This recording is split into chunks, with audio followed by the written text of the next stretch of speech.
Yo, Thought Warriors. What is up?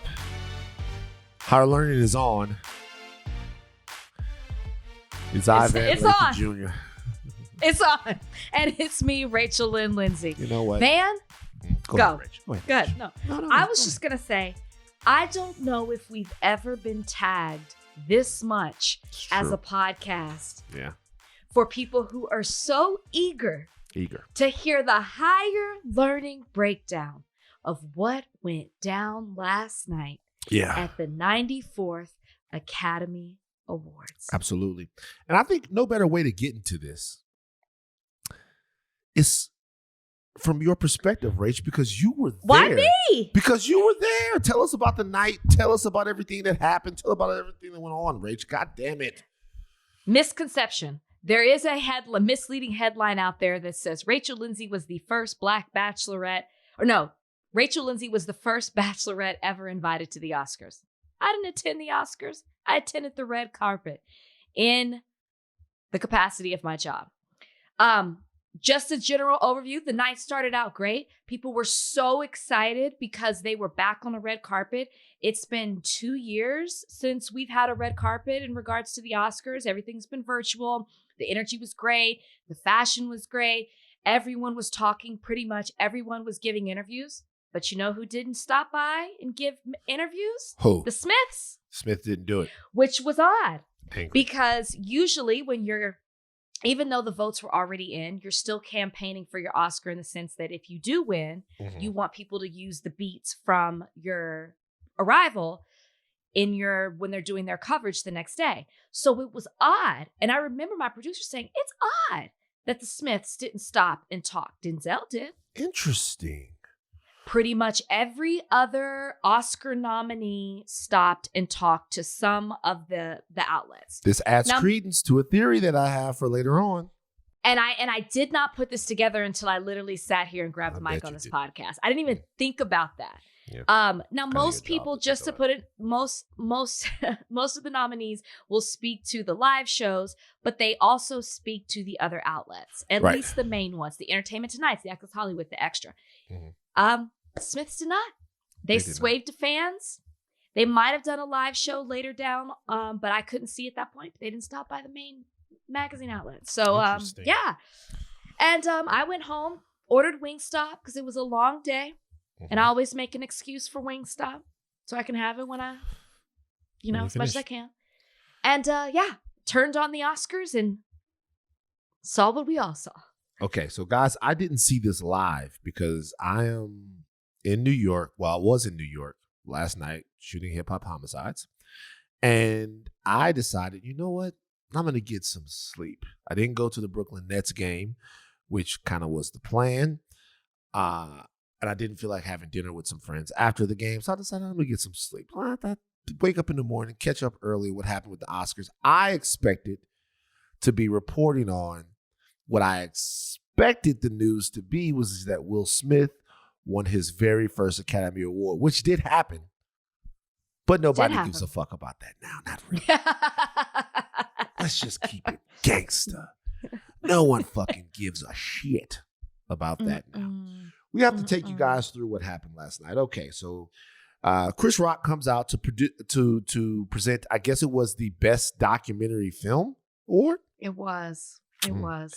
And we had one of our very own cultural legends nominated for that award. A gentleman by the name of Questlove, drummer for The Roots. Summer of Soul ended up winning the award, but it was completely overshadowed by what precipitated Such a shame. The handing out of that award. Chris Rock comes up, and in doing his Chris Rock thing, he normally gets a little time at the Oscars to dole out some jokes and some insults. He said this. Jada, I love you. G.I. Jane 2, can't wait to see it. All right?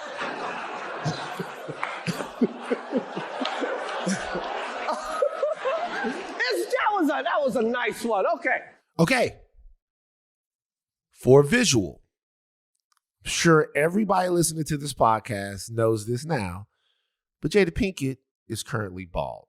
She has been very, very forthcoming about her struggle with alopecia, which is a disease that causes you to lose your hair? First off, before we go any further, we're going to take this point by point. Were you aware, top of mind, of Jada's situation with alopecia? And do you think that joke was too far and across the line? Yes, I was aware. And I think that anytime a joke deals with someone's health issues, it's too far. It's a health issue. So anytime a joke deals with somebody's health issues, it's too far. I personally do. Okay. I'm going to be honest with you. Okay. I did not know about Jada's situation. Oh, really? It wasn't something that was really in my mind. And number two, the joke seemed like a bad joke. In the context of knowing that she has alopecia, obviously it seems like a worse joke. But if I'm being honest with you, in hindsight, it didn't seem like the type of joke that would elicit such a response from Will. We're jumping. Your question was to me, did I know? Which is yes. And I knew at great length. I'm not really up on my Jada Pinkett Smith news. Right. But she's really done a deep dive into this. I've looked at it now. You're right. So, and I knew that going in. So to answer your first question, yes, I knew. And the reason I have seen her talk about it, I've seen the emotion from her. I've seen how I felt it was too far. And I personally thought, and I assumed, that most people knew that because I did. Because I'm not always up on my pop culture knowledge. Right. So I just assumed most people did. I assume most people did. That is where I stop answering. Right. I'm not going to go into the reaction from it. I will just stop there if we're taking it point by point. So here's the deal. That's very key, though, because I think there's a possibility that there were two different schools of people who were watching that. Absolutely. One school of people who were like, Jesus Christ, she deals with alopecia. What a terrible, insensitive thing to say. And another thing to say, another group of people going, oh, G.I. Jane, it's the Demi Moore movie. It's whatever. It's Chris Rock being Chris Rock. Because if you've watched the Golden Globes or you watch these other things, you know that these guys go up there and it's their job to be irreverent. And also, that was not the first time during the telecast that Will and Jada got some fun poked at them. Before, it was like all the single men come up here. Will, we don't know about you, right? That joke was made. And I guess that wasn't as big of a deal because it didn't seem to hit at a sore spot or something that Jada was dealing with, to your point, Rachel. Okay, so after that happens, Will Smith seemingly laughs. Okay? Cut back to Will Smith, as the camera normally does. Will Smith seemingly laughs. Jada Pinkett doesn't laugh. How would you describe Jada Pinkett's reaction to the joke? Jada Pinkett wasn't having it. She rolled her eyes. And here's the thing. You have to know she knew the camera would be on her. Didn't care. Yeah. Rolled her eyes, turned her head, and kind of made a gesture with her mouth like, come on, really? That's what she was. That's the edited version of what her face said. Right. She looked none too pleased at the joke made. Okay. The camera then cuts back to Chris Rock. And in Chris Rock's frame, we see beige rage happening on the stage. The rage of a beige man. As Will Smith storms the stage. Donnie, give us the audio. I'm out here. Richard.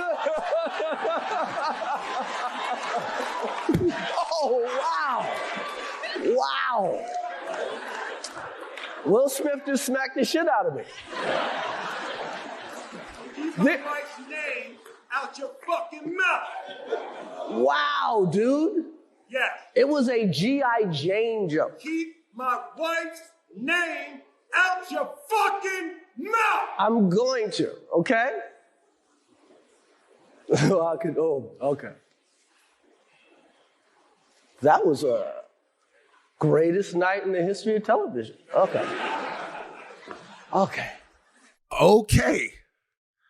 Now, the moment that I watched this, because I was asleep and I got a bunch of texts, a bunch of people texting me. I woke up and I got a text from Khalik, and the text said very clearly, hey, Will Smith punched Chris Rock in his face at the Oscars. I didn't think that he did it on stage at the Oscars. And then a piece of video comes in, and then that's what that was. It's the video of that. What were your thoughts as you saw it, as you were watching the telecast? Okay. In regards to you and your text messages, I'm also texting with Kalika, and I'm like, where is Van? He's silent. I was like, why have we not heard anything from Van? Because I sent the video to the group chat, and I'm texting with Kalika, and she's like, Van's asleep. She's like, Van is asleep. And I'm trying to let me find a message. I was like, oh my gosh, when Van wakes up, I said, wait. When we started talking about Will Packer and everything, okay, let me stop trying to find our messages, because I was like, when Van wakes up, he has no idea what's happening. Because I got home late, I rewound to watch the start of the Oscars. So I was behind. And I got a message from somebody that said, holy shit, did that just happen? I think that's real. Mm-hmm. And I just fast forwarded. She didn't say who it involved or anything. So I just fast forwarded it.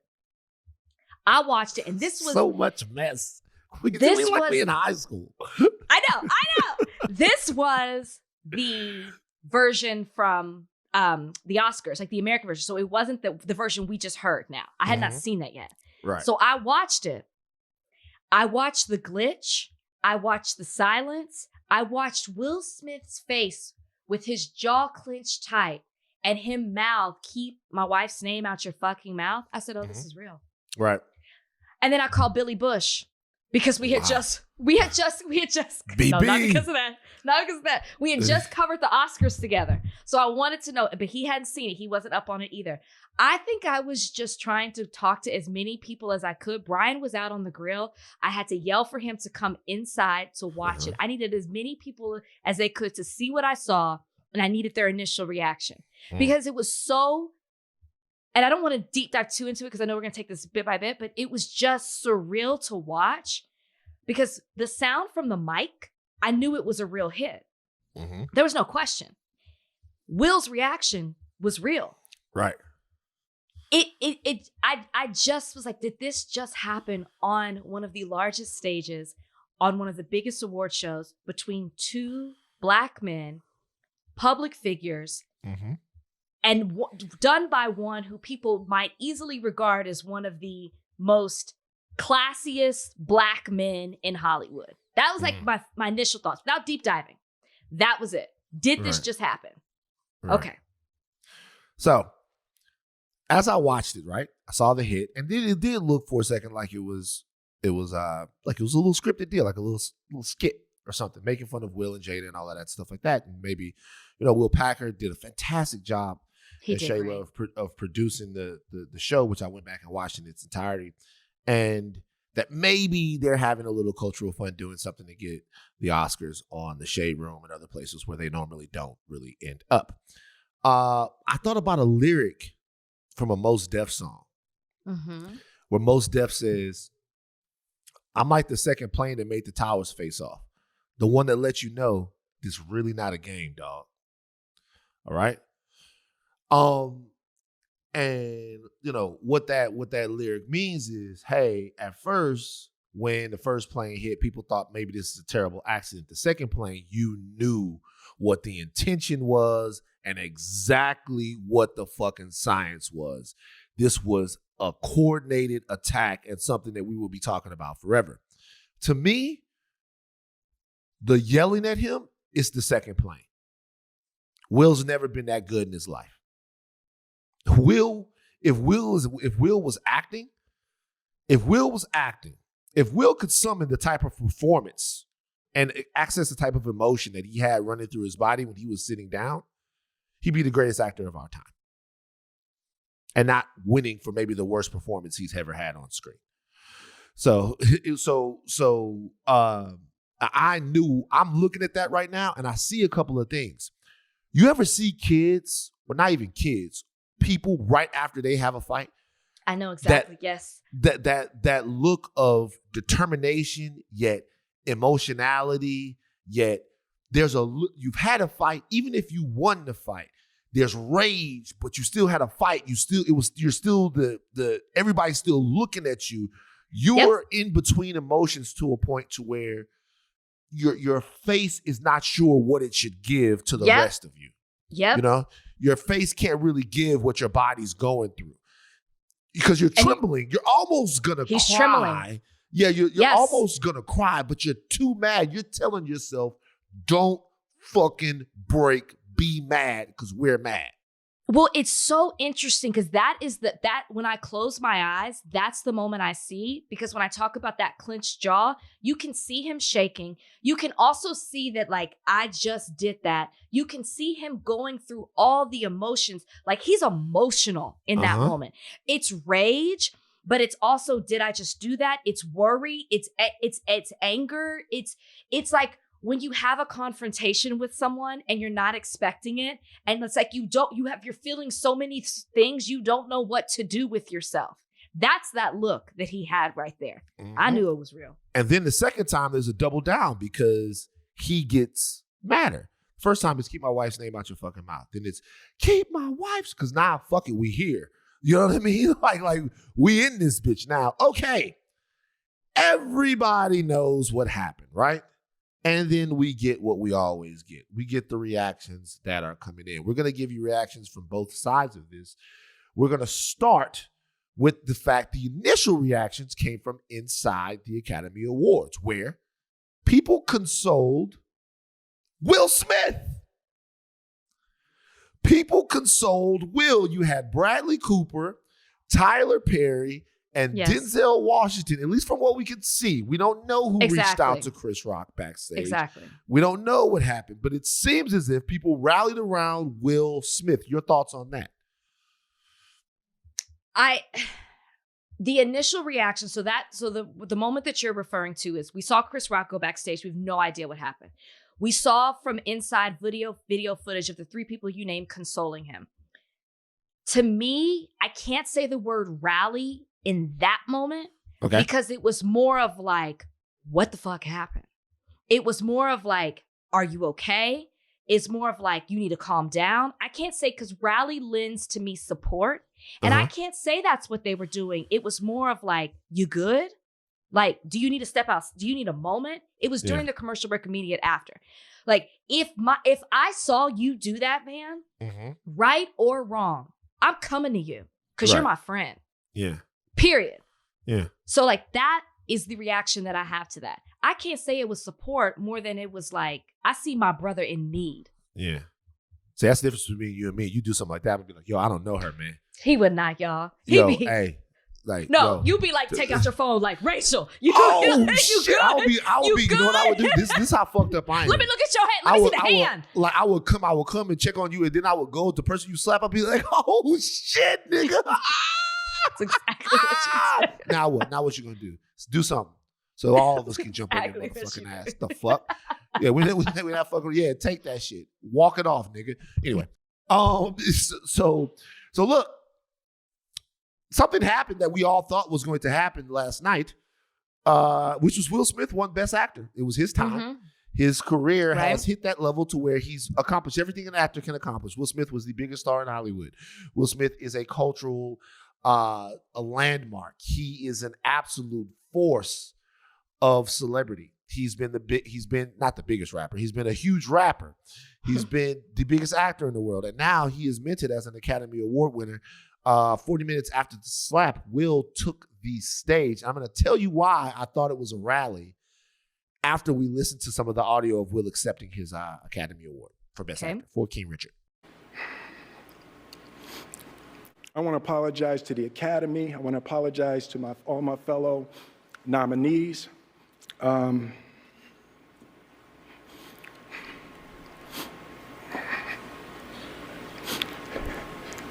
This is a beautiful moment, and I'm not crying for winning an award. It's not about winning an award for me. It's about being able to shine light on all of the people, Tim and Trevor and Zach and Sanaya and Demi and Ingenue and the entire cast and crew of King Richard and Venus and Serena, the entire Williams family.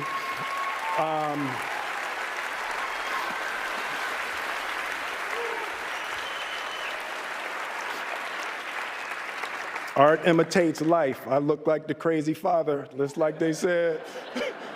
I look like crazy father, just like they said about Richard Williams. But love will make you do crazy things. Okay.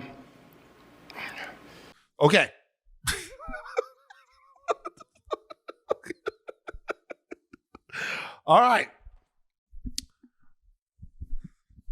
Apologize to the Academy. Mm-hmm. Apologize to everyone. No apology to Chris Rock. None. The man who gets smacked. Okay, so we should break these down now about how people reacted after this. Will Smith talked about Denzel Washington's advice that he gave him. Thought that was great advice. Rachel, look like you got something? Well, I was going to say, before you got into the reactions of people, what was your reaction to his speech? Bullshit. Other than laughter. Bullshit. I'm going to go ahead and get into my take on how I feel about this right now. Okay? Bullshit. Okay, so this is the quagmire that this incident really is. Tell you why. Because there's a difference between there's normally a difference in society, right? This is what we've tried to have. This is kind of the society we're trying to have. We're trying to have a society where there's a difference between what you feel and what you do. Mm-hmm. Mm-hmm. And there's a reason why. Mm-hmm. The reason why we want a difference between what it is you feel and what it is you do is because human beings are irrational. Almost everything about us is irrational. Love is irrational. Like love is an irrational thing. You can't quantify it. It's a feeling that you have and it'll make you do, like he said, crazy things. Hate is irrational. Mm-hmm. You know what I mean? Fear is irrational. You know what I mean? Will, in one of Will's very, to me, underrated movies, he has a line. The movie's After Earth, which everyone hated, which I liked. There's a line in the way that he looks at fear in that movie, right? He says he's talking to his son because in that movie, if you don't show fear, you can ghost, and these things that are trying to kill you, they won't be able to see you because they see your fear. He tells his son, he says, fear isn't real. It's not. Fear is your body's response to stress. He goes, danger is real. Danger is real. Fear isn't real. Danger is a real thing. Fear is not. Fear is what you're doing, right? So all of these emotions that we have based upon all of these evolutionary triggers that we have, the divinity inside of us, they're really not meant for us to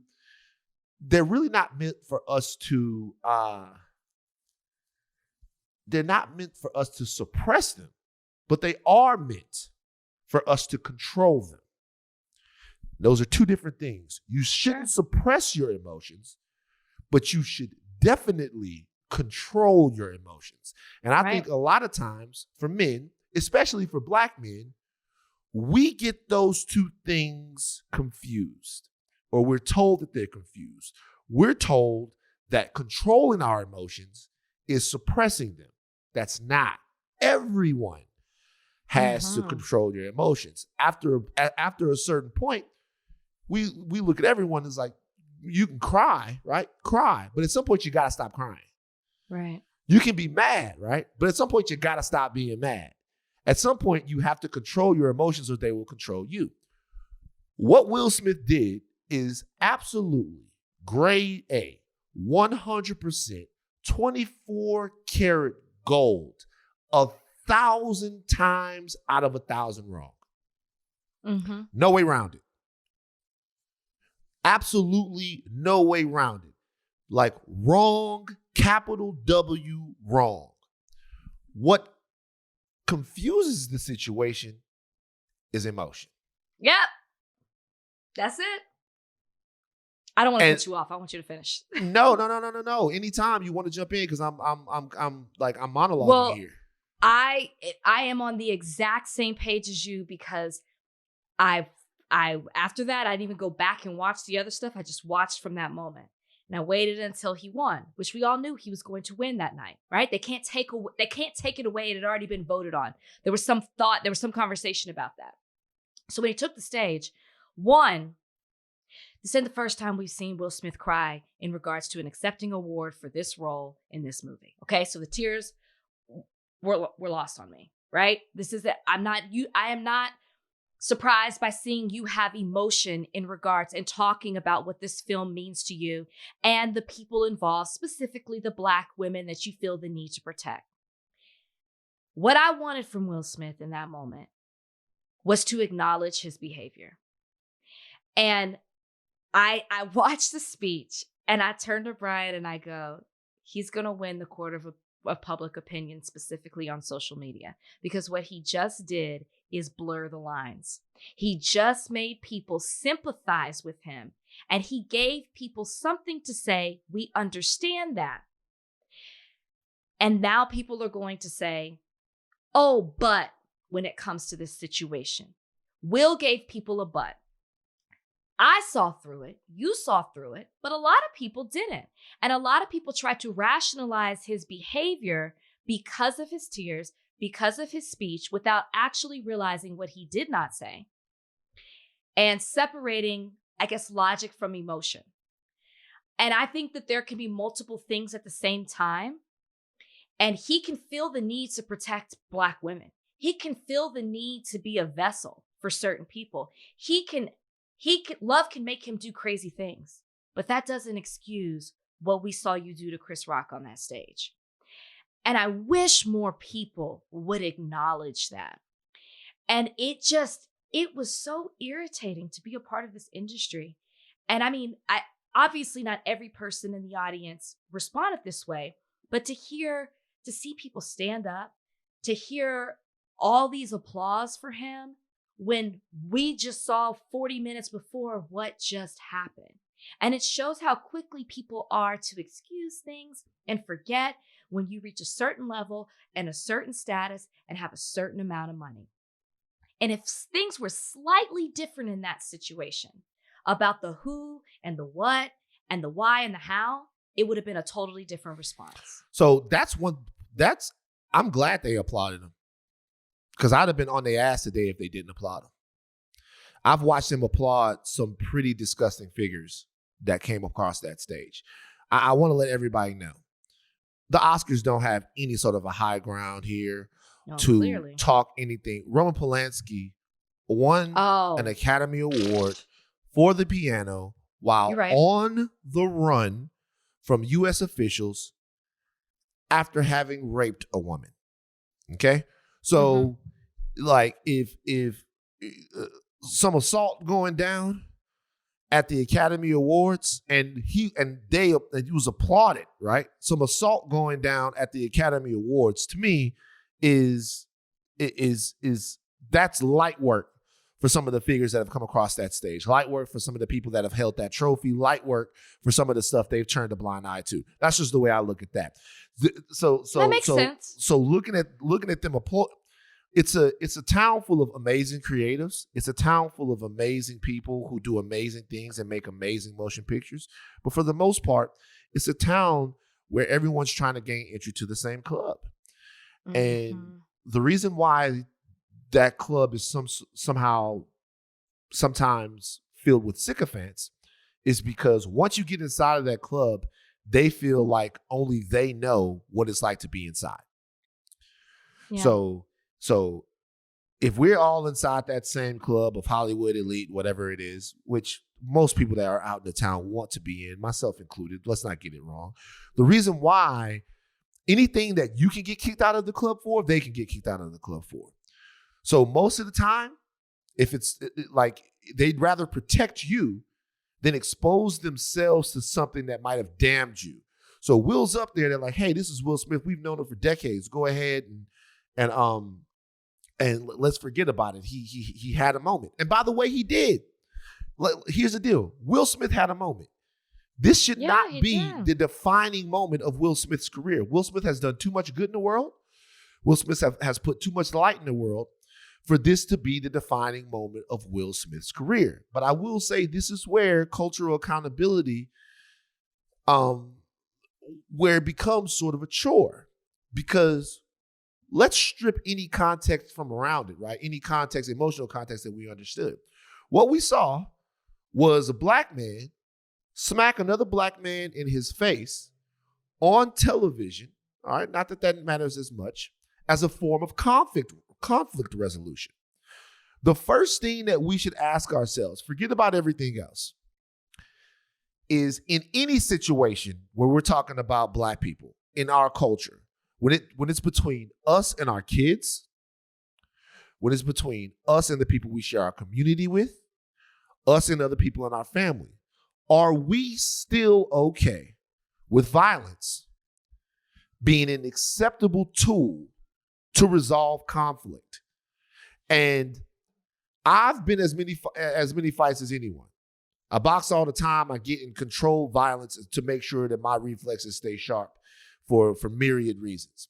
But I'm telling you right now, right here, if we're talking about violence against anything, right? If we're talking about intra-community violence as it relates to how we treat one another, if we're talking about rap violence, if we're talking about violence against women, we have to talk about that violence too.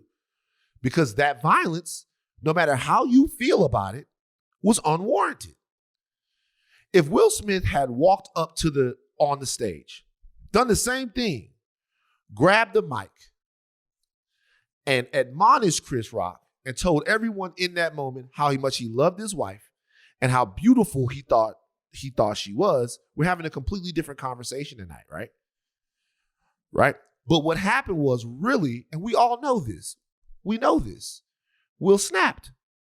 Will snapped, not just because of what Chris Rock said, because Will Smith, this completely evolved, engaged, cultural icon, has had the better part of 2 years, maybe longer, dealing with extreme emotional trauma that's being inflicted upon him because of public perception based upon things happening in his personal life. It's nobody's fault. I'm not blaming his wife. But what I'm telling you is that was a guy right there that felt like he was in a room where he was the man. He was going to win Best Actor. He was the privileged. He was the big swinging dick of that room. It was Will Smith's time to be the other thing, the opposite thing of what people have been saying about Will Smith for the last couple of years, that Will Smith is a cuck, that Will Smith is a weakling, that Jada's walking all over Will Smith, memeing Will Smith, making fun of Will Smith, all of those things. That night, he was the guy. And Chris Rock took a shot at that woman, at him during his moment, and he snapped. He lost himself. And even though he did, we got to call a spade, and right. We're trying to move away from that. Right. No, it's absolutely true. And something that I saw a lot of conversation about before we get into other celebrities and public figures' reactions is that a lot of people pointed out to the fact that when Chris Rock made his joke, they panned the camera to Will and Jada's rolling her eyes and Will is laughing.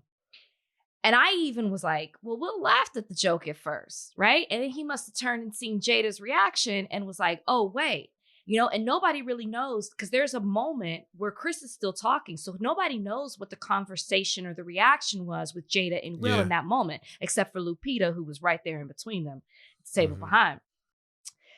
I was talking to somebody who's an actress, and she said that when you're at the Academy Awards and it's your moment, sometimes you're so caught up in, I know the camera's going to constantly be on me. This is my moment. I'm thinking about my speech. I'm thinking about so many things that you're not even paying attention to what's on stage. And I'm not saying this in defense of Will by any means, because I think it's very clear that on this podcast, we are saying his actions were absolutely But it's wrong. okay to defend Will, though. It's okay to defend Will. It's just not okay to take accountability from him. Well, it's not defending. I think it's, and maybe defend, because I think it's like too strong of a word. I think it's important to call him out for his actions being wrong, but then also to explain that celebrities are human beings. And in this moment shows that they are very complex and they go through the same things that we as regular non-celebrity stars go through. He's obviously going through some things. He's obviously dealing with things emotionally. He had an emotional moment, and celebrities are allowed to have an emotional moment, but not like that. Like that was wrong. So it's not a defense. It's just talking about the other side of things. Like you can't just be like, Will was wrong and condemn him. You also have to acknowledge other factors that were at play at the same time. But I wanted to point out that to the point of him laughing, he totally could have not even heard the joke. And what I personally think is he was just smiling because he's talking about us, the camera's on us. And I think in that moment we didn't see, he probably was like, what did he say? And lost it. Right. Lost it in that moment. Right. Was like, not, you know what? Not today. We're not doing this anymore. We're not doing this. All right. So look, this is not the first time that Chris Rock has poked a little fun at Jada Pinkett Smith on the Oscar stage. He also did so in 2016. A lot of people are pointing out when he told this joke. But what happened this year? What happened? People went mad. Spike got mad, and Sharpton got mad, and Jada went mad, and Will went mad. Everybody went mad. It's quite like Jada got mad. Jada says she's not coming, protesting. I'm like, is she on a TV show? Jada's gonna boycott the Oscars. Jada boycotting the Oscars is like me boycotting Rihanna's panties. I wasn't invited.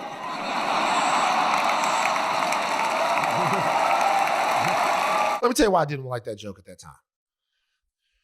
It's kind of like a 5% white man's nigga. You know what I mean? It's like, here's my thing. And People Magazine said that they had a source that told them that Will ain't really been fucking with Chris Rock since he made that joke. You know what?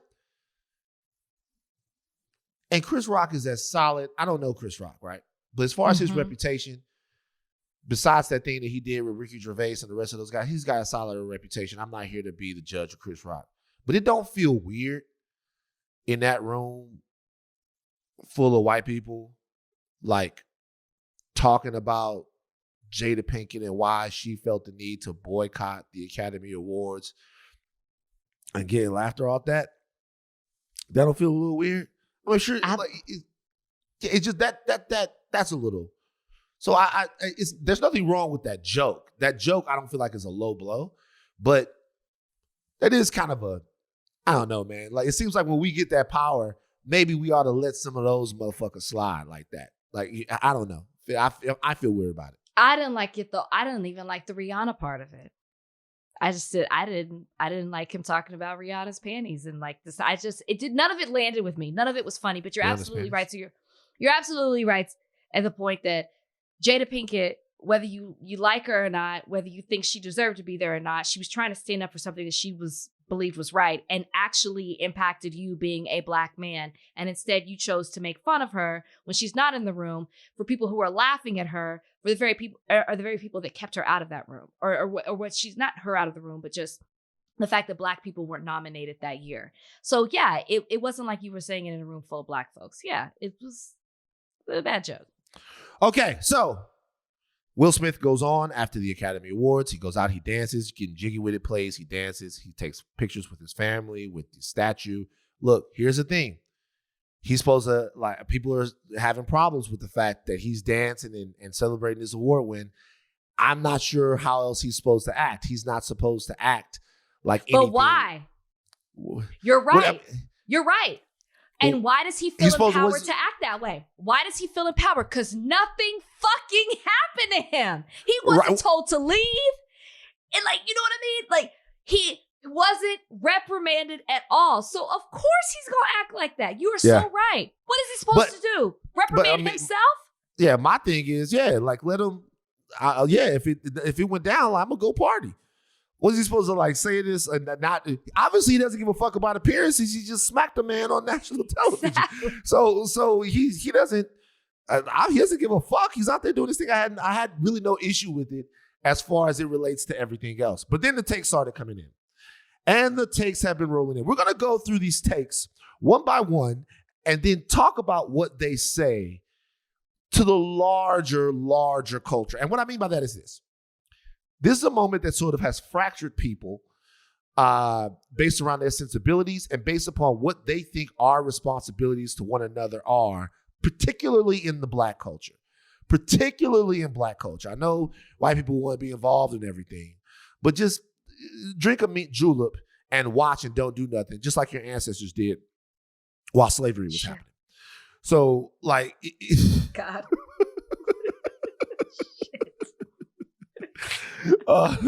Just stay just kind of whatever.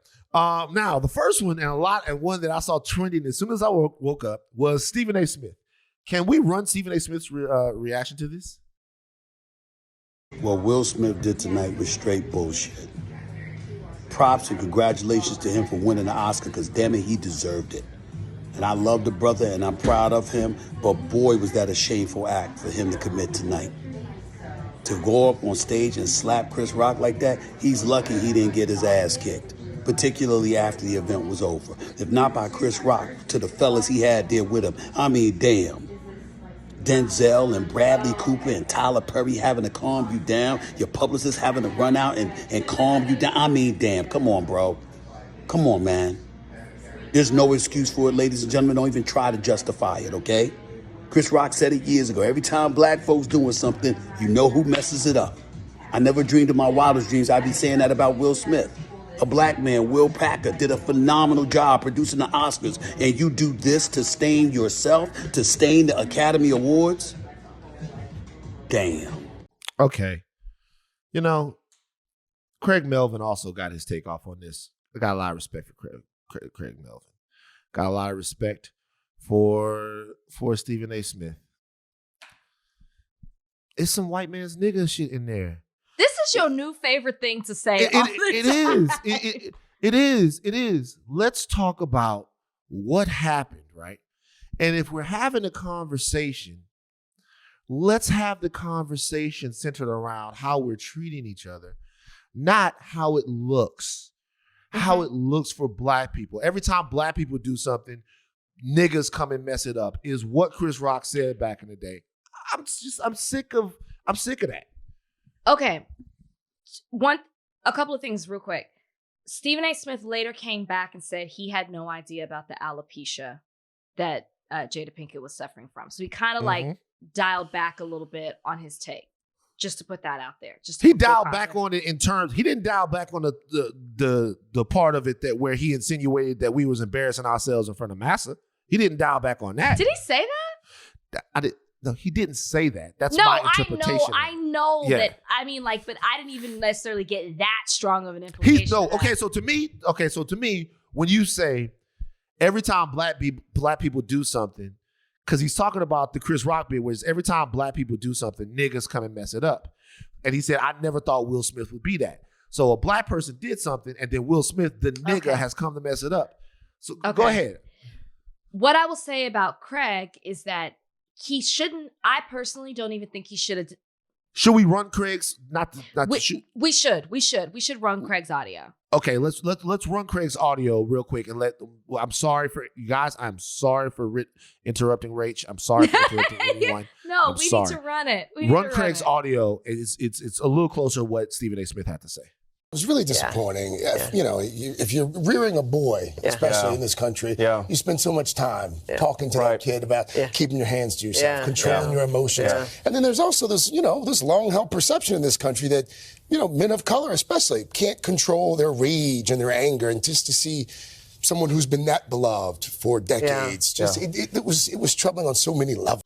So the reason I think, to speak to what Craig said, is Craig should have never even taken on that conversation unless you were going to do a deep dive. Because there is no way to talk about this in a 1 minute and 30-second clip. Or you don't have the time on TV, unless, even if this was The View, where you dive into these topics, you don't have the time, Craig Melvin, to talk about this because it's layered. And so that's the problem with what he said. But my question is to you as a Black man, when you hear Stephen A. Smith's response and you hear Craig Melvin's response, do you think they were on the defense and I don't agree with either one. Let me just put that out there. Do you think they were on the defense because they felt that they woke up this morning and feel like black men were going to be attacked?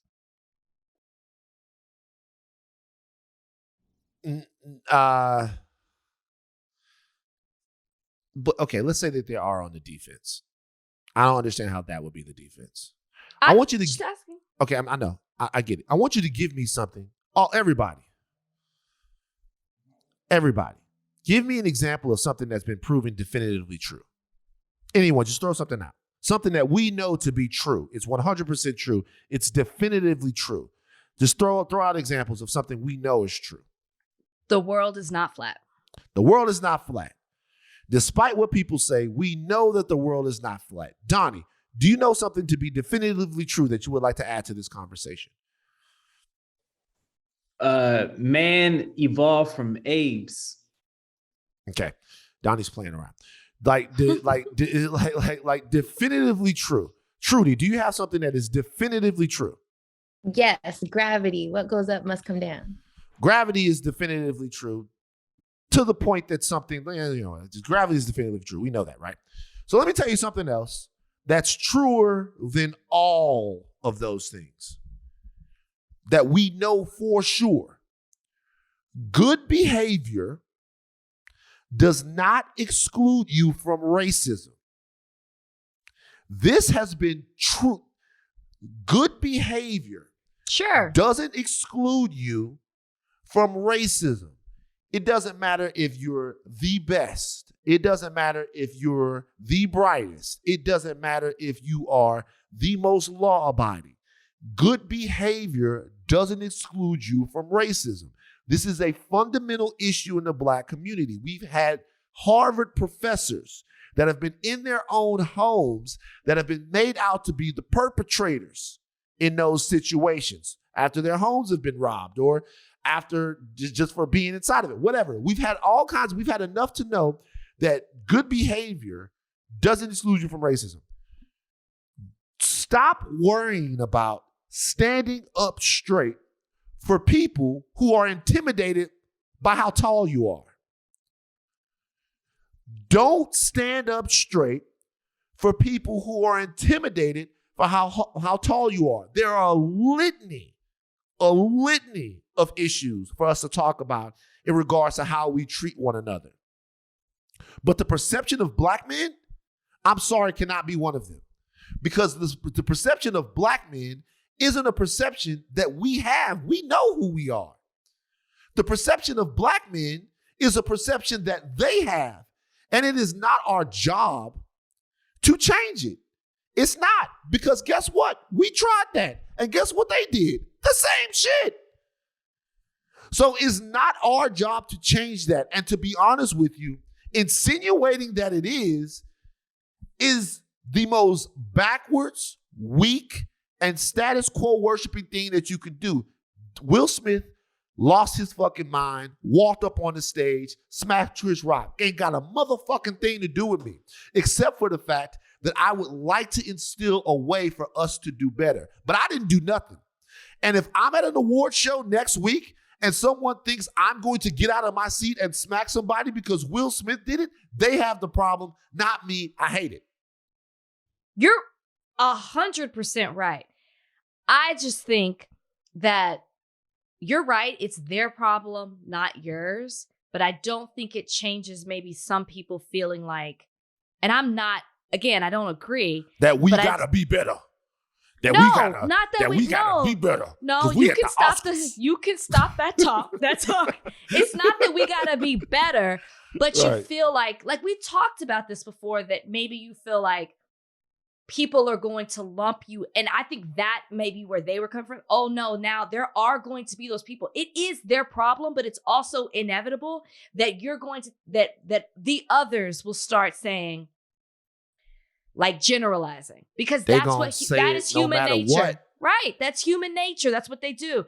But I still think, like, Craig Melvin, that you don't have the place to be talking about this conversation because you're not giving it its fair due. There's so much more to discuss. All right, who else? Because everybody was talking. Everybody talked about it. Judd Apatow said that okay, he could have killed Rock. That's pure out of control rage and violence. They've heard a million jokes about them in the last 3 decades. They are not freshmen in the world of Hollywood and comedy. He lost his mind. I'm not gonna lie. I could have closed my eyes and knew that was a white person who said that. Like you didn't even have to tell me who that came from. It's not like he's not right that the guy snapped. The guy did snap, but come on, man. Now we're gonna hang a murder beef on him. Exactly. How we go from a slap to murder? But you know what? But you know what this comes from? You know what this comes from? These cultural differences are so fucking fascinating to me. This comes from a culture that, and I don't want to act like I know everything about Judd Apatow and how he grew up, but he's shocked. Like where he's from, people don't get smacked for running their lip. Do you know how many times I've seen this? I've seen dudes get smacked and be like, yo, fam, what you hit me for? And I've seen my dad go, boy, you better get yours back. What you mean? You're going to be getting your ass, rest in peace, Dad. You're going to be getting your ass slapped your whole motherfucking life. Hey, get your ass up. Hit this man back.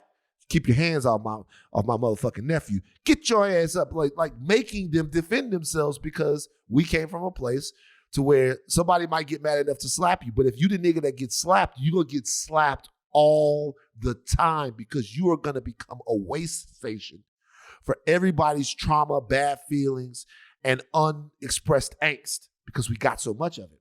But Judd Apatow not used to that. Clearly, because that's the only way you would say something like that. Could have killed him. I thought it was a joke when I saw that. I was like, okay, we just went from 0 to 1,000. Wow, how we go to murder? How we break one of the 10 commandments over a slap? Yeah. See that? And that once again, we're not saying that the slap is right, but what we're saying is keep it in context, Judd. In context. He didn't try to kill him. He didn't take out a weapon, right? Yeah. He didn't beat him down. What? All right, now we'll go to Leslie Oldham Jr., the fabulously talented Leslie Oldham Jr. This business can sometimes feel like it's walking around with your skin ripped off, you know?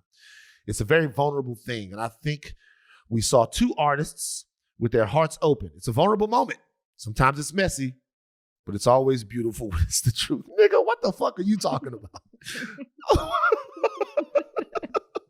I really like Leslie Oldham Jr. Ain't nobody trying to hear that. What the fuck are you talking about? Bro? You know what? He's trying to be politically correct. He is trying to be politically correct and trying to say something that was extremely poetic. He wanted to say something that was poetic and it wouldn't ruffle any feathers. And instead, it just didn't make sense. It's a vulnerable moment. Sometimes it's messy, but it's always beautiful when it's the truth. So Will slapping the shit out of Chris Rock was beautiful. All right, cool. All right, we're going to go to Tiffany Haddish now. Oh, I'm sorry. Yes. No, I was going to say he wasn't the only one who used the word beautiful. So we're going to go to Tiffany Haddish now. Okay. And this is going to lead us into a whole different line of thought. I know we're spending a lot of time on this, guys, but no, this is all we're talking about today. This is the podcast. This is all right, Tiffany Haddish. I think Chris was messy. As a woman who had a husband, I wish my husband would have stood up for me the way that Will stood up for Jada. That's what every woman wants, right? She was hurt and he protected his wife, and that's what a man is supposed to do. I am not a woman. Rachel, you are. I love Tiffany Haddish. I enjoy her work. I enjoy interviewing her on the red carpet. She is always so gracious and gives you her time and her attention. She's always funny. She gives different answers. As a reporter, you couldn't ask for anything better. But Tiffany missed the mark on this one. Now, I don't disagree with her. It is a beautiful thing to see your husband stand up for you as your wife, as his woman. It is a beautiful thing to see a Black man stand up for his Black queen, especially on a national stage when another Black man just ridiculed and embarrassed her. It is a beautiful thing to see. But the actions that Will Smith committed were not beautiful. And you can't conflate the two. And that's the problem. I was really shocked by her take here. I think that you can talk about both. You can acknowledge both, but then acknowledge that something is something is right and something is wrong in that. And I think my issue with people like Tiffany's response and even others is that you're not looking at this as a whole thing. You're looking at this in one way. You're looking at this as Will Smith and who he is as a talented actor and great, gracious, giving human being that he has been. You're not looking at what he did, and you can separate that and call him out and still praise him for all the work that he's done. And Tiffany Haddish isn't alone in this, but I was really shocked. And I don't know, if you interview Tiffany or you watch her interviews on carpets, she is light. She's sarcastic. She's funny. She doesn't take herself too seriously on the carpet. And I feel like she didn't want to get into the weeds of it all because that was the question for everybody. But she simply should have just skipped the press line at the after parties because this was not the hill to stand on. It just wasn't. And I'm disappointed in this because you can talk about both. You can discuss both. And she didn't. So everyone's looking at this in through the lens of what they want, which is interesting. I understand Black women who feel the way she feels. To a point. So another very smart lady, her name is Jamila Lemieux. She has changed her AVI on Twitter and Instagram to a photo of Will Smith smacking Chris Rock because there's a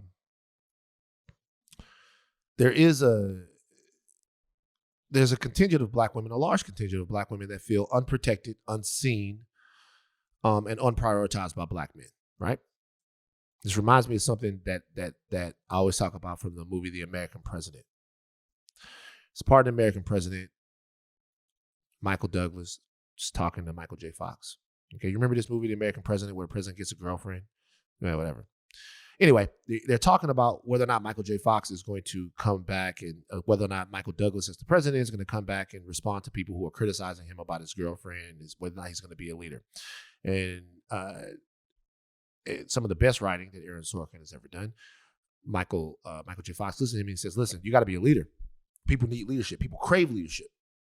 They crave it so much that, they crawl through the desert for it, looking for it like it's an oasis. And if they cannot find the actual water that is leadership, they'll drink the sand.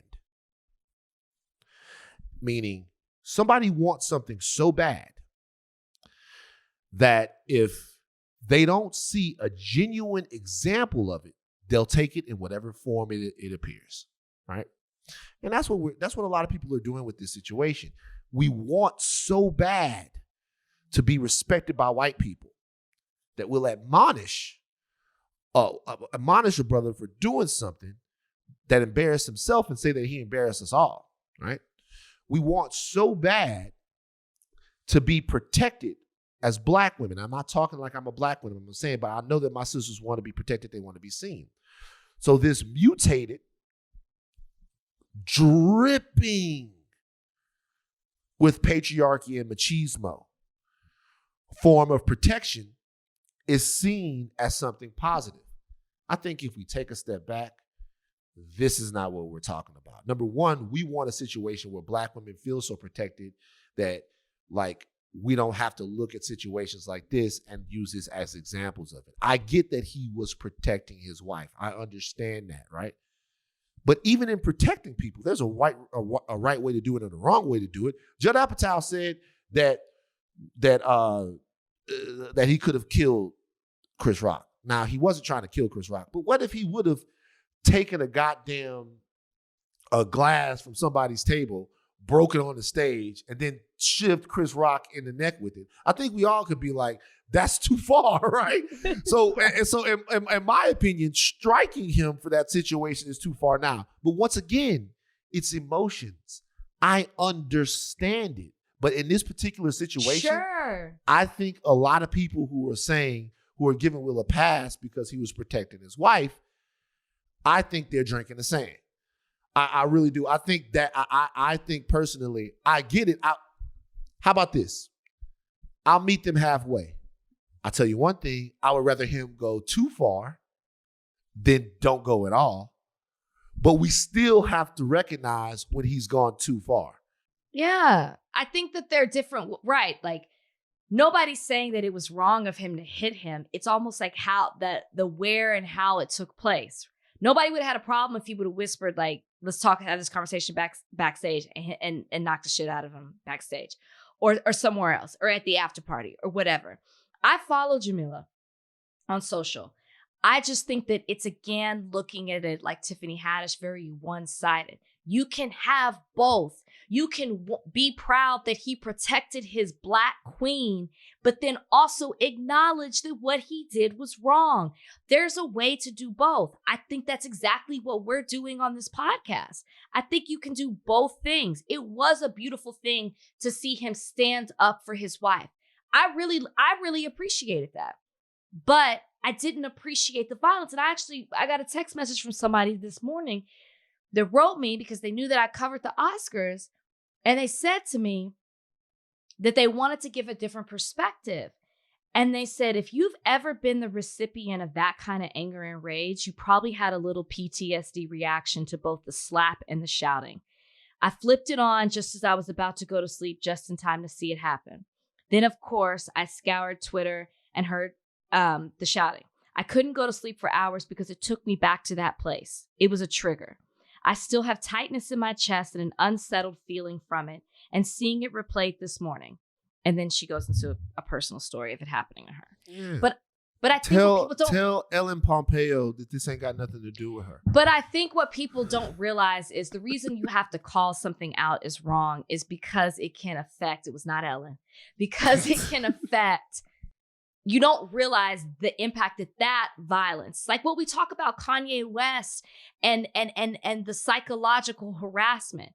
Somebody has received that and it affects them and it triggers them because it's not right. It's wrong. And that's why you have to call it out. Don't look at the why he ended up doing it. Look at what he did and the ramifications of that. That's what I think. And then when I saw that, it's like, oh, I didn't think of that perspective because I have not personally experienced it and gone through it. So that's why you have to talk about it from all different sides because this impacted people in various ways. True.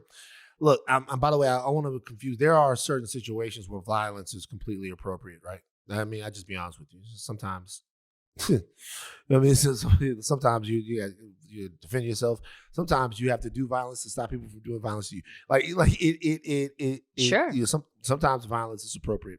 Look, just because we understand something doesn't make it right. Like I understand war, right? I understand sometimes why nations are fighting over resources, why it's in a nation's best interest to attack another nation and dominate them either economically or, through military superiority. But at the same time, it's like we're looking to build a community, and to build community, what we have to do is find better ways. And this needs to be an all hands on deck type of thing. Chris Rock is now going to become who Will Smith was not too long ago. He is going to be the butt of so many jokes. He has been embarrassed in a way that few people have ever been embarrassed in the history of television. As a matter of fact, coincidentally, the only person that might understand exactly how embarrassed Chris Rock is right now might be Will Smith. To have everybody talking about what's going on with you, to be publicly out there, naked, vulnerable, having everyone say that you're weak, having everyone say that you're less than a man. You know what I mean? Having everyone say all of these things, it's kind of what happens because hurt people hurt people. You will take all of that you haven't properly sort of dealt with and moved through, and you'll give it to somebody else. And then you'll put your shoulders back and be like, I did what I was supposed to do. And I'm going to be honest with you. There might be some sense somewhere that doing that makes his family a more secure family than it was 2 or 3 days ago. It may. Maybe there's some compensation from something there. Maybe part of this has to do with Will Smith's version of himself. One of the very first lines in this book is, I've always thought of myself as a coward.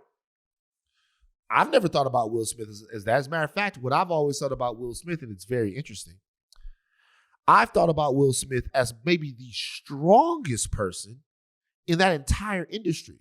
Because as I've looked at Will Smith, I've seen someone who was always vulnerable, never afraid to be themselves, who always greeted the world in any situation that was difficult and tough with a sense of irreverent joy and a rebellious attitude. I remember watching Will on Oprah a long time ago, and he didn't even understand what he was doing was revolutionary, right?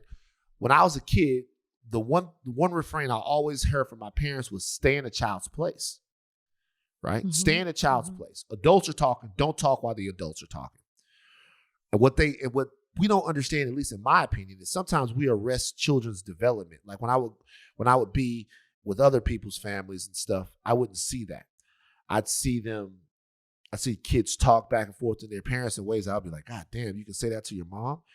And they were normally always wrong, but their voices were being heard. I remember Will said on Oprah, he's like, we don't have rules like that for our kids. We give them as much freedom as they can handle. Meaning I remember that. As long as it's not a problem, you can do it. Hey, you can have a TV. When you start going to the TV, we got to take the TV. Right. You can hang out with your friends. When you start doing, there's no rules. You can't. As much freedom as you can handle. And when I look at that, I think to go on television as a Black family, don't even recognize that you're being revolutionary. You're changing the dynamic of what people think, of what people feel like they can do. Not what people think, but what people feel like they can do. I think we need more of that. And this was the complete antithesis of that. I was going to say. This was Will at his smallest. This was Will at his most impotent, but at the same time, still a part of Will Smith. And I'm not looking to crucify Will Smith. I'm not looking to do anything crazy or to reimagine his entire career. He didn't ruin his career. He hasn't ruined himself. But we got to call it like it is, right? We have to talk about it. It happened. And it's just the irony of, and what Denzel Washington said to him, but of this was his night. And even on the red carpet, we all knew it before the show even started. The question was, how excited are you for Will Smith as if he had already won? Everybody knew it was his night. Denzel, Ingenue, the young daughters, their names are escaping me, that played Venus and Serena in the movie. Everybody knew it was Will's night. And the fact that at the same time you have to share one of your greatest achievements, you have to share one of your worst. That's what's wild. So here's my question. And I don't know if we're going to play any other clips. We play any other clips? I don't think we're playing any other clips. Play any other clips you want. Okay, cut that part out. Here's my question. If you're Chris Rock, what do you do? Ooh, good question. Brian and I kept talking about this last night. What do you do? Where do you go? Because we have yet to use the word or really talk about this in the terms of embarrassing, but what happened to Chris Rock, he was embarrassed on a national stage. Then he had to go back and still give out the award. Yeah, which overshadowed the brilliant documentary, which you touched on. If you have not seen it, Summer of Soul, The Revolution Will Be Televised. That's the other name of it, or maybe it's the subtitle. It's amazing. Amazing. And Questlove was emotional in his speech, and it was really just a beautiful moment to see him share that emotion with his mother. It was great. He showed us a part of history that we did not know existed. So please go out and see that and support that documentary. But I don't even know how he pulled himself together to continue to do that. He did it. He was a professional in it. But what do you do from here? Where do you go? That's a question that I cannot answer. Because it's almost like because of, in the court of public opinion, Will has almost set him up to whatever he does in response. It's almost going to be a failure. You can't do a comedy special. Yeah, you can't do a comedy special. You can't do an interview. You have to. But you can't do an interview. Everything you do will be, to use your word, demonized. You can. So I just want to remind people about something as it relates to Chris Rock. And it's something that I've kind of witnessed, although I don't want to read too much into something. Chris Rock revealed about a year ago, something that I've talked about with my therapist, that he does therapy 7 days a week. He does therapy every day? Chris Rock, at a point, was doing therapy every day, 7 hours a week of therapy. My gosh. That's how severely depressed. That's how Chris Rock had things going on with him. That's how much help he felt like he needed. He was doing therapy every day. Look that up. Donnie, look that up for me. Chris Rock was doing 7 days a week of therapy. He was talking about how important it was for him to move through some of his depression, to move through some of his anxiety, to move through some of the things that were bothering him. 7 days a week of depression. One day I was running Echo Park. On Saturdays, when I was back in shape, I would want to eat donuts, right? So what I would do is I would wake up in the morning, and before I ate anything, I bust 6 miles at Echo Park. I just take it all the way down. 6 miles at Echo Park, empty stomach. Just burn. So that, like, if I wanted to fuck around a little while eating, I could. But I would do it early in the morning. I would literally wake up maybe like 6:30 in the morning and go run, because, I was used to waking up at like 4:30 in the morning at TMZ so I could run at 6. One morning I'm running. It's like 6 o'clock, 6:30 in the morning. I'm running around the Echo Park Lake, and there's nobody there at that time other than people who are running. At 7:30, people come start walking. 8 o'clock, when the sun's nice, gets nice and warm, people start coming to the park. One morning I'm running, it's about 6:45, 6:30, and I see a guy in a black jumpsuit just walking around the lake. And it's not that many people out there, just walking around the lake. He's walking around the lake.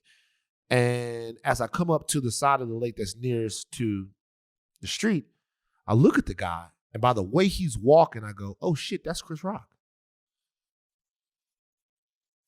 I'm like, oh my God. That's Chris Rock. And I run past him, and he looks at me. I look at him, he nods. And then some of the ladies that were like walking, like power walking behind me, they're like, oh my God. It was like, is that Chris? I'm like, yeah. So hey, Charlamagne, I'm like, yo, bro. Be honest with you, man. I saw Chris Rock like walking around the lake at maybe like 6:30, 6:45 in the morning. Like it was mad early. Oh, he's like, oh, he'll do that. He's like, bro, Chris be going through it. And I'm like, yeah. He's like, yeah, comedian and stuff like that. Like sometimes he just clear his mind. Like that's early. But I mean, I'm not saying anything. What I'm saying is this is somebody who they've dealt specifically with issues, right? And I say that to say that, we want to pick a winner and a loser in this interaction. We want to pick the person that was the righteous person and the person that was wrong. We want those lines to be, but what we don't see sometimes as people is that we are hurting each other over and over, and there's no winner. There's just a cycle of loss. Chris Rock, I felt like Chris Rock should have thought about the fact that Jada was his sister in 2016, and probably should have thought about the fact that Jada was his sister in 2022. He didn't. So because he didn't, Will hits Chris, then Will hits Chris. Now Chris has to deal with that. And I'm telling you straight up, the way this works is because Chris Rock is going to be fucked up behind this, somebody's going to suffer because of that. Somebody's day is going to be made harder because of that. And we're just fucking over each other over and over again. What we really need to do is do the work to figure out what's going on. And one way you got to do it is to set clear lines that say, hey, that's not okay. And I don't give a fuck what you're talking about. What happened at the Academy Awards between Chris Rock and Will Smith is not okay. Will doesn't have to be better than that for black people. Will doesn't have to be better than that for the entire culture. Will has to be better than that for Will. Will Smith owes Chris Rock an apology. And if he is anywhere near the man that he says that he is, he'll give him that apology. Well said. Obviously, a lot of people were upset and disappointed with the Academy because they didn't react to Will Smith. They did not remove him from the ceremony. They didn't, obviously he was gonna win the award, but maybe they didn't air his speech, or maybe they didn't allow him to speak. Who knows?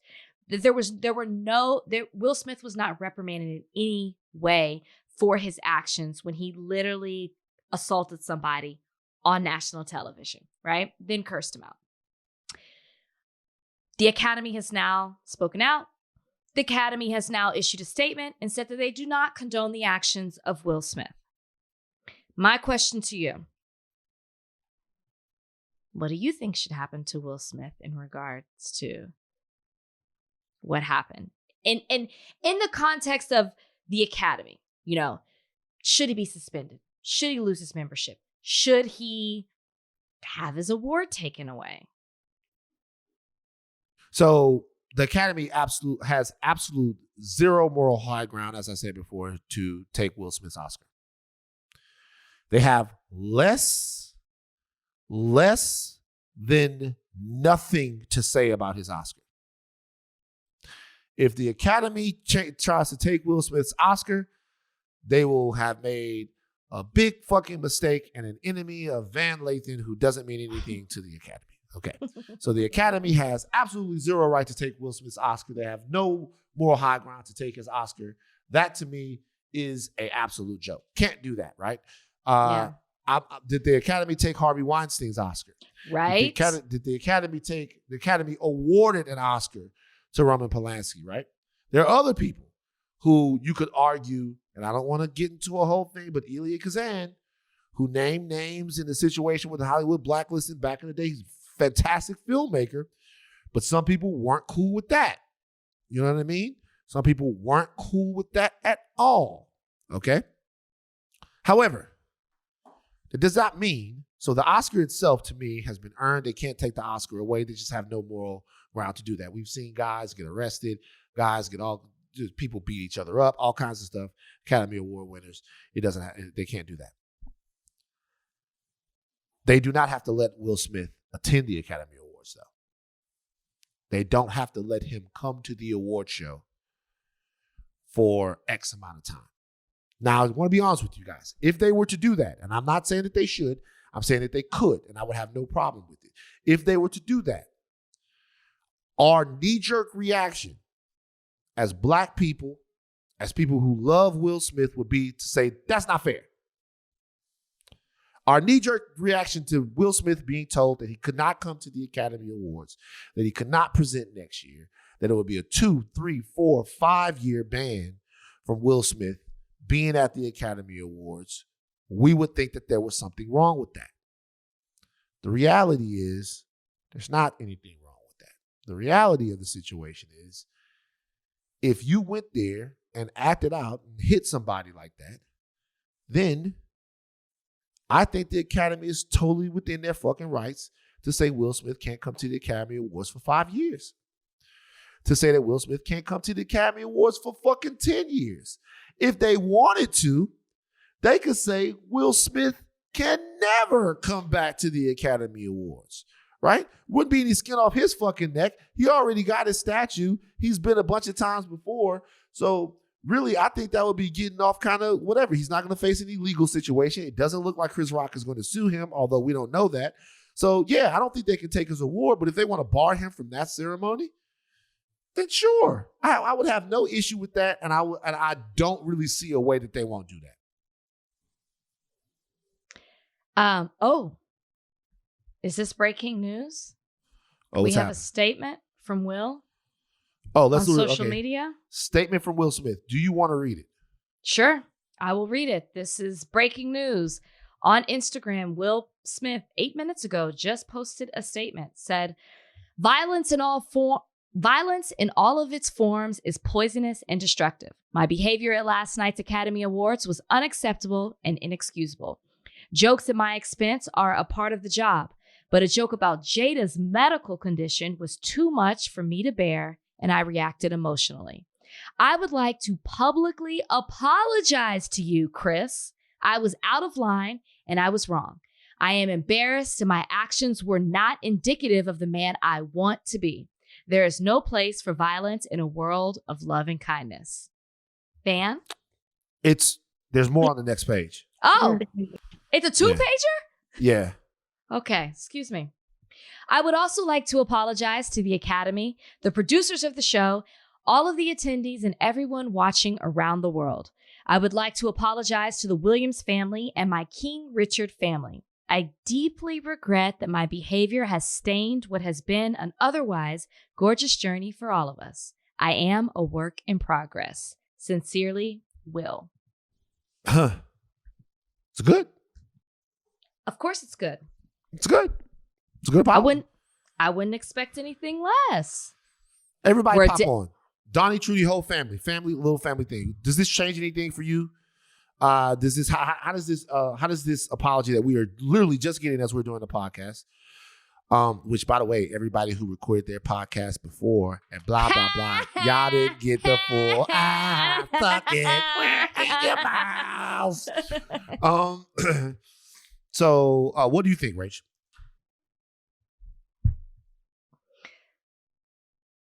He apologized. Rach, you hate apologies so much. I know. Like you already know. Have you ever accepted an apology? Yes. Yes. And you already know. You know where I'm going with this. You know me. It's so hard because literally, Van, you were saying what he should do is apologize before we even got this news. And that's what we wanted. We wanted an apology. Mm-hmm. Is it hard? If I'm being 100% honest, of course, it's not my apology to accept. You know what the people say. It's not my apology to accept. Right. Is it hard to not look at it that he slapped the man, adjusted his suit, walked back to his seat, laughed and kikied the rest of the night, accepted his award, cried about it, did not take the opportunity to apologize. He did apologize to the Academy. Not Chris Rock, though. Went home, stood on the carpet as people applauded him and took his picture, held up his Oscar, partied to get jiggy with it all night, had a good night's sleep, woke up in the morning, then had probably a meeting with his team and was like, okay, this is what we need to say. You know, it's almost like he did everything that he wanted to do to celebrate, and then he came and apologized. You know, it's hard. It's not my place to tell him when and how he should apologize. It's a beautiful apology, and he checked every single box as he's supposed to. And he stepped up and he apologized, which is what he should do in this situation. So that's all I'm going to say. But of course, I'm going to preface it with all he did in the 18 hours before. Rach, I don't know anyone where an apology is as useless on somebody as it is on you. Rach is like, fuck it. It's not. Fuck him. No, fuck him. Fuck him, Van. I don't think fuck that. Him. I don't think that. But it's just like, damn. You know, of course we knew Will was going to apologize. It was going to be a bigger story if he didn't apologize. Yes, we knew it was coming. Yeah. But he said, I'm going to do me. I'm going to do me first, and then I'm going to apologize. I don't know. He's kind of a G for that. I'm not going to lie. You know what I mean? Listen, I don't know if I would have done that. Okay? Well, I don't know. I probably would have done the same thing, but I'm just saying, you got to talk about it from both ways. How about this? Let's ask this question. To me, sometimes I look at apologies like this. I don't know if you have to mean an apology for the apology to actually. People always say you apologize, but you didn't mean it. I don't think an apology is about meaning it. I think an apology is about the gesture itself. I think the apology is about actually submitting yourself to that type of. It's about humbling yourself more than anything. Sure. I don't care necessarily whether or not I can know for sure that someone in their heart of hearts means their apology. Especially when it's written. Especially, see, here you go. So I think the bigger thing is that he apologized. But I do wonder, in this particular situation, does Will Smith mean this apology? Have I rubbed off on you? Have I? What? Have I rubbed off on you? No, I'm just saying. Well, it's just something to talk about because the fact that he apologizes is all that matters. Sure. Donnie, do you think Will Smith means this apology? Like he's seen the error in his ways, what he did wrong, and he wants to say that he's sorry sincerely? It's hard to fully say he means it. This is like so perfect of an apology that it kind of feels like it might be team assisted / like co-written. But like if he meant it, I think it would have happened last night. Trudy? I think he apologized because he had to. And when I'm reading this apology, his line, jokes at my expense are a part of the job, but a joke about Jada's medical condition was too much for me to bear, and I reacted emotionally. It's the but for me. Like, that is fuck everything I said before that, and I would do it again. Like, that's how I read that line. I don't think he's sorry. I think he had to. I don't think he's sorry to Chris. That's what I'll say. I think he's embarrassed because it was his moment, it was his night, but I don't think he's sorry to Chris. I'm telling you, there's smoke there. You think there's smoke there? She thinks that there's something going on back there. I feel you. Look, before we get out of here, do we want to get to Soup Kitchen's wife? It's his fiance, and we have to because I got a lot of messages that wanted us to talk about this. Let's do 2 more topics. Let's do Soup Kitchen's wife, and then Donnie. I want you to do this thing. This is for Trudy alone. I want you to do this thing that I'm putting in the group chat right now. Don't tell Trudy or Rachel. I just want to bring this up. Donnie, mute yourself and then listen to it, right? And then we'll do this. Well, you just sent it to all of us. Oh, shit. Okay, don't open it, Trudy. Don't open it, Trudy. Don't open it. Oh my God. I want to do this. I want to do this for Trudy because we haven't talked to Toxic Trudy in a while. All right, let's play Soup Kitchen.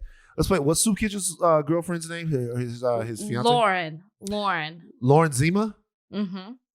Is it really Zima? Yeah, it is. Oh, wow. Zima, like the beverage from the 90s. Oh, a refreshing Zima. Let's do Lauren Zima's back and forth with Tiffany Haddish over Tiffany's costume that she wore to the Oscars. Play it. Did we do a little costume change? I'm not wearing a costume. I'm wearing Dolce & Gabbana. It's called an evening gown, darling. This is not, no one's paying me for this. I paid for it. It's custom. Thank you. Time of death for me right now. You look gorgeous. This is not an acting gig. This is my life. This what fame look like. This what success look like. This what money look like. This what it look like. It's what it look like. When is your book coming out called This What It Looked Like? And I will just read the entire book. That book's not coming no time soon, but I Curse You With Joy will be out in November. Okay.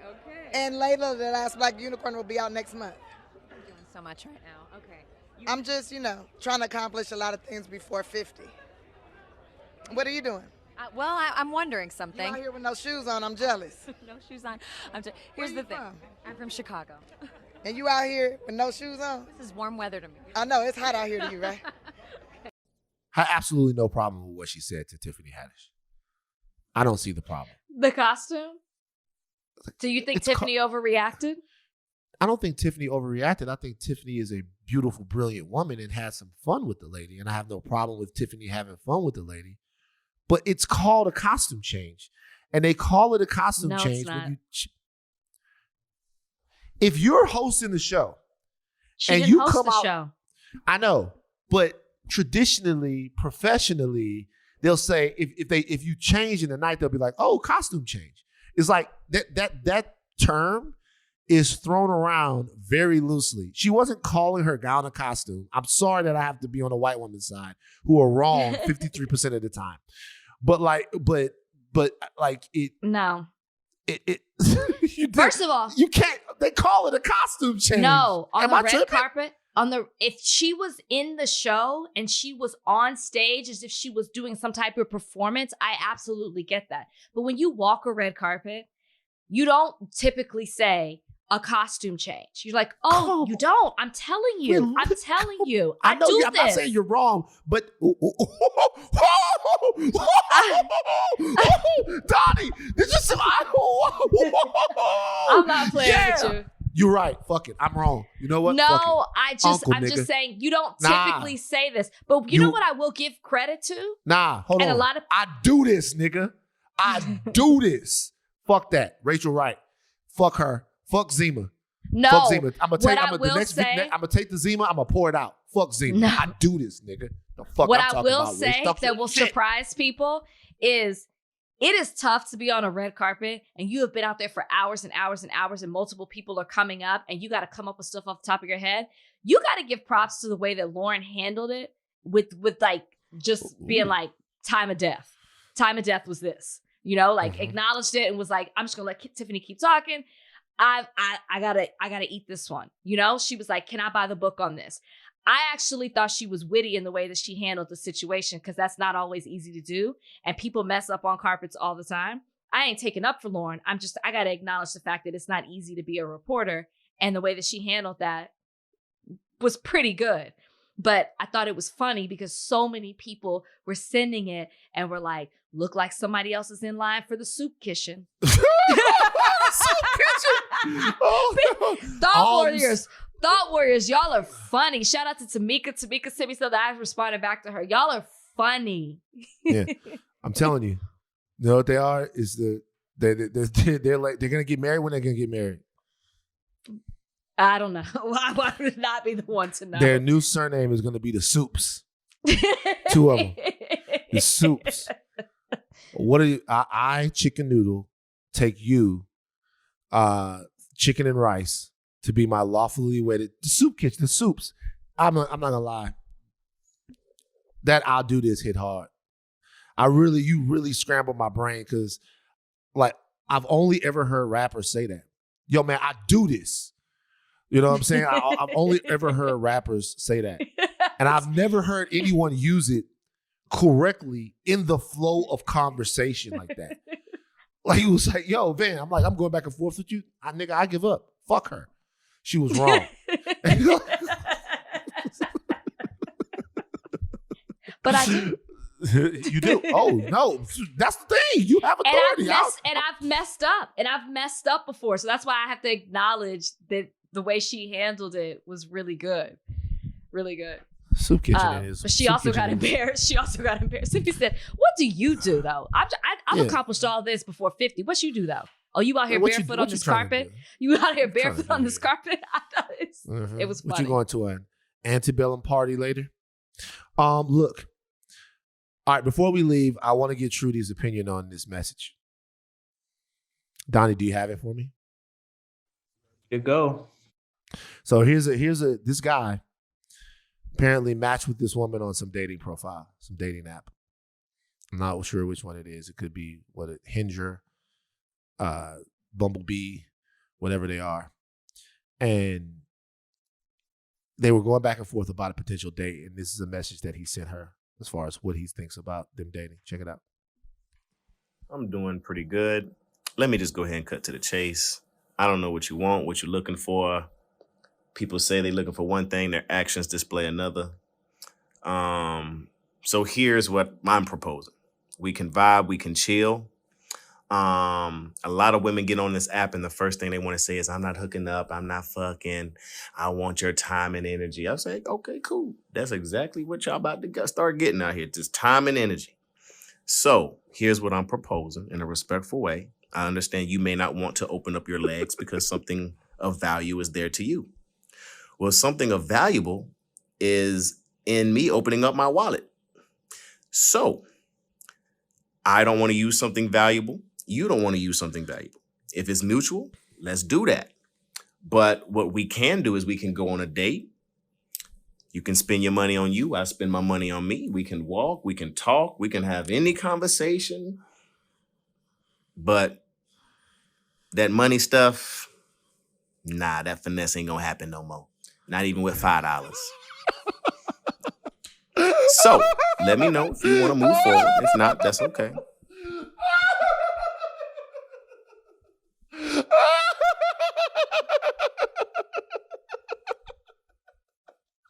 Why are we laughing? Oh, that is hilarious. He is so hurt. Trudy, get on the fucking podcast right now, Trudy. Trudy, I don't know about you, but I immediately looked up to see what he looked like. Okay. Trudy, get on the fucking podcast. I am on. What's up? Nigga, your thoughts, nigga. Your thoughts. Listen, so I just feel like you have to properly set up the rest of the context for everybody. So this is Hinge, everybody. Hinge. So he liked her picture. She matched with him. And then his message to her says, hey. She says, hey, ! How are you? Then he proceeds to send this voice note where he's clearly hurt and all crying and crazy shit. So I think the only real question to answer here is who hurt you? Like, who hurt you? That shit's crazy as hell. So unsolicited, he just did this? Unsolicited. There is no, like, unsolicited. I'm disappointed. Bro, crazy. Bro, crazy. I'm disappointed. Bro, crazy. I'm disappointed. Crazy. I feel like sometimes y'all don't know what y'all want. This man put it on the blueprint early on so that there is absolutely zero chance for wires getting crossed, confusion, whatever may have you. This man put it out there for you. So you'll know. I said, hey, how are you? Like, there was no, what's up? What city do you live in? Like, do we do for on the weekend? Like, there was no anything, no back and forth. And on top of that, if you're broke, just say that. Okay, so let me ask you a question. Do so you ask? You think he's broke? Oh, he's the brokest nigga. Oh, come broke on. Boy. This nigga said $5. He's definitely broke. What you gonna get for $5? You can't even get a gallon of gas for $5. I remember back in the day. I literally remember back in the day when you could get like a real meal at McDonald's for $5. I remember the day that changed. I was like, man, $5 is defunct. $5 ain't nothing. Gas for $5. $5 is, you can't do shit with $5. I don't even think in terms of $5 anymore, and I'm not rich. No. But Trudy, you don't have any kind of like room to talk because do you ask these niggas about themselves before you judge them for wearing hats? I would have never matched if he had a hat. But see, so this is what I'm saying. But if you meet a guy in the club, the hat thing automatically, you don't talk about like all the night. And this guy's saying the same thing. He's basically saying all of the other shit don't matter. What matters is that I can afford a 2-piece from Church's and I'm not giving up my $5. If things really are the way you say that they are, Trudy. Oh, I'm gonna add a whole nother level to this. If things really are the way that you say that, I don't see why you would have any problem with this. This should be the nigga you want to date. I'm gonna keep it super funky with you. You pull up on me in the club and you have a hat on. I'm trying to laser vision my way through to see if you have a fucked up hairline or not. If it's comes back inconclusive and you want to talk to me, Tory Lanez, you're probably gonna end up buying me a drink. And if we're hanging around the bar and you kind of don't just come up out like, oh, you want a drink, about to get a drink? It was cool. We had a great conversation. So wait, would you accept a drink from a guy that you weren't interested in? It depends. Finesse artist. Yeah. See that see? Church yesterday, so I can't sit here and tell this lie. That's what you're talking about. But wait, $5. Wait. Mr. $5. I want him. Hey, Donnie, find him. I'm not even bullshitting. When I say I'm not bullshitting, I swear to God I want to find this guy. It's gonna be hard.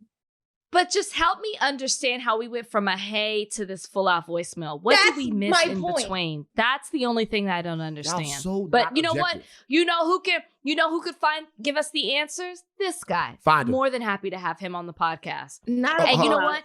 Van and I are going to mute our mics and we're gonna let Trudy navigate the conversation. You're gonna hate me because This is a fantastic idea. Thought warriors. Even the people from that place that we don't really talk about. Find this guy. Find him. I would like to find him. I would like to talk to him. A lot of people said that we shouldn't have Kevin Samuels on the podcast because he's mean, and that's true. I agree. It's very true. But this guy, I feel like it's Trudy's match. what if we bring this guy on? Oh, hell no. Hell, can you imagine? Hell no. Can you imagine? No, he's not at my waist level if he's quipping over 5 hours. I cannot. Also, you guys, I went on a date with a guy that was that had a fucked up hairline. I felt so bad that I listened to y'all, and I would just say I'll never listen to the Reddit ever again because it was exactly what I thought it would be. Terrible. Because of Trudy, his hair? It wasn't because of his hairline. He was just a bad day. It was he was a bad day. He was horrible. Like it was horrible. It was Trudy, I'm not gonna lie, Trudy. What? I love you like a little sister. I really do. But I wish nothing but dating complication on you. Don't say that because right now it's looking really good right now, you guys. Like I'll give you more details when they materialize, but it's looking pretty great. That's fantastic. Whatever. We'll go on a run and talk about it. Yeah. All right, we gotta go. We gave you guys 141. We gave you guys like an hour fucking 30 on Will Smith. And I guarantee you won't find that anywhere else. We broke it down detail by detail and had breaking news of Will Smith's breaking news. apology. Everybody else, your podcast is gonna come. Nah, nigga. We was on top of the apology. No Van's very serious question. I think the very serious question is, can us as a culture hold each other accountable lovingly, accurately, and with logic, and also still give ourselves soft beds to land on? We'll see. How this gets dealt with, we'll see. Taking caps off, we do not stop learning. I am Van Lathan Jr. I'm Rachel Lindsay. Bye, guys.